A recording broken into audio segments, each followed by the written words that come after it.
นางฟ้ายังอายเชิญรับฟังครับ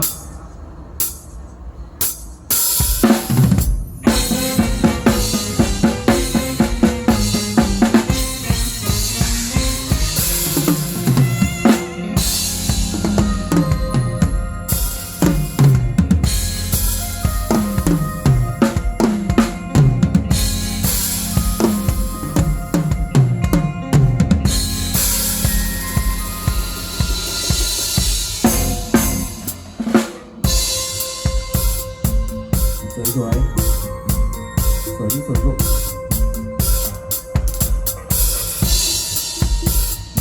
ใส่ความดัดจริตเข้าไปเยอะๆเขาไม่รู้จะใช้ศัพท์อะไรหรอกดัดจริตเยอะๆให้คนข้างล่างให้ที่เขาไม่เขาดูอยู่มันเที่ยวนั่นแหละมึงทำถูก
สถานทั้งกายใจหายทุกครา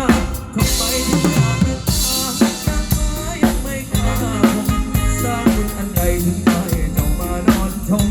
เพียงแม้แต่ปลายเส้นผมถ้าได้ชม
สถานทั้งกายใจหายทุกคราทำไมทุกอย่างนั้นยังไม่กล้าผมสร้างอันใดถึง